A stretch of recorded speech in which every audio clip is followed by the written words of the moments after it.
औरादामध्ये शिवसेनेचा एल्गार. जिल्हा परिषद व पंचायत समितीच्या प्रचार सभेत नागरिकांचा उत्स्फूर्त प्रतिसाद.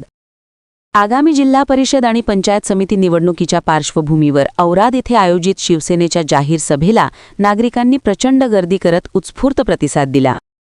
हत्तूर जिल्हा परिषद गट आणि औराद पंचायत समिती गणाच्या सक्षमीकरणासाठी आयोजित या सभेत शिवसेनेने जोरदार शक्तीप्रदर्शन केले.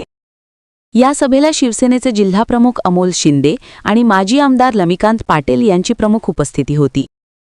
यावेळी बोलताना नेत्यांनी स्थानिक विकासाचे मुद्दे मांडत सर्वसामान्यांच्या प्रश्नांसाठी शिवसेना कटिबद्ध असल्याचे प्रतिपादन केले.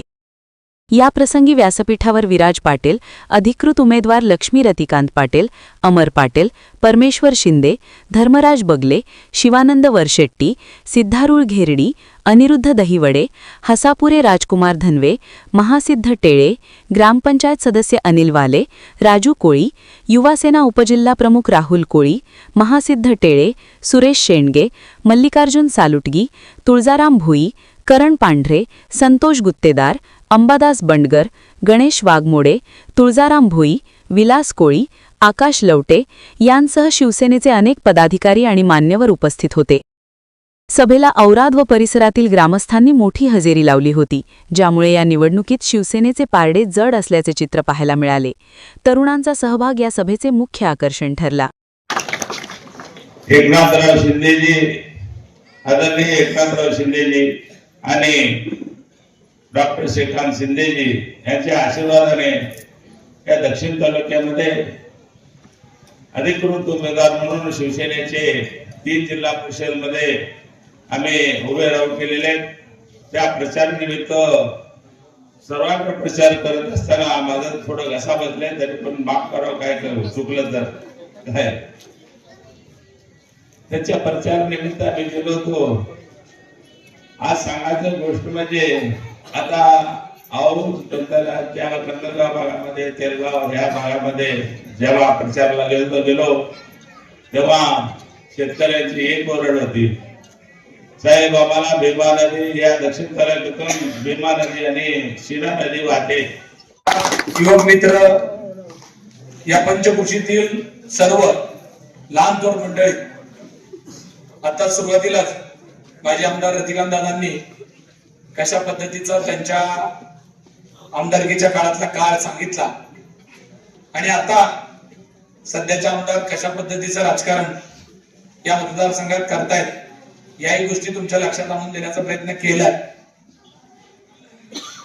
तुम्ही सर्व नागरिक अतिशय सुज्ञ आहात. महाराष्ट्रामध्ये काय चाललंय, गेल्या 6-7 वर्षामध्ये कशा पद्धतीच्या घडामोडी घडलेल्या आहेत, या सगळ्या तुम्ही डोळ्यांनी बघत असताना कशा पद्धतीचं इलेक्शन ताब्यात घेऊन इलेक्शन खेळलं जात आहे, याचे उदाहरण तुम्हाला आता झालेली सोलापूर महानगरपालिका लांबून तरी बघायला मिळाले असेल. इलेक्शन लोकशाही जिवंत ठेवण्यासाठी असते, पण आता लोकशाही धोक्यात आणून इलेक्शन केलं जात आहे का काय, अशी परिस्थिती संपूर्ण महाराष्ट्रामध्ये अशा पद्धतीच्या सावटमध्ये इलेक्शन होत आहे. कामाची पोचपावती आहे. मी गावामध्ये कमीत कमी 70 ते 80 लाख रुपयाचं काम केलंय तुमच्या गावात. ग्रामदैवत मल्लिकार्जुन मंदिरसाठी तीर्थक्षेत्रामधून यात्री निवास संरक्षण बिन 10 लाख रुपये. औराद निंग्या स्मशानभूमीसाठी संरक्षण बिन 3 लाख रुपये. औराद धनगर समाज स्मशानभूमी 3 लाख रुपये. युवकांना व्यायामशाळासाठी जिम साहित्य 50,000. औराद इंदिरानगर मध्ये सिमेंट रस्ता 3 लाख रुपये. औराद येथे अंतर्गत सिमेंट रस्त्यासाठी 7 लाख रुपये. आणि औराद येथे आपल्या प्राथमिक केंद्रामध्ये जे हॉस्पिटल आहे आपल्या औरादमध्ये, तिथं कमीत कमी 30 लाखाचा निधी मी माझ्या जिल्हा परिषद फंडातून दिलेला आहे. आणि अशा अनेक योजना मी आपल्या गावात जिल्हा परिषद माध्यमातून मी निधी दिलेला आहे. त्या दरम्यान तुम्ही मला गावकऱ्यांनी सरपंच पदावर बसवलं आणि तुम्ही केलेलं आहे. आता परत ती संधी मला मिळालेली आहे.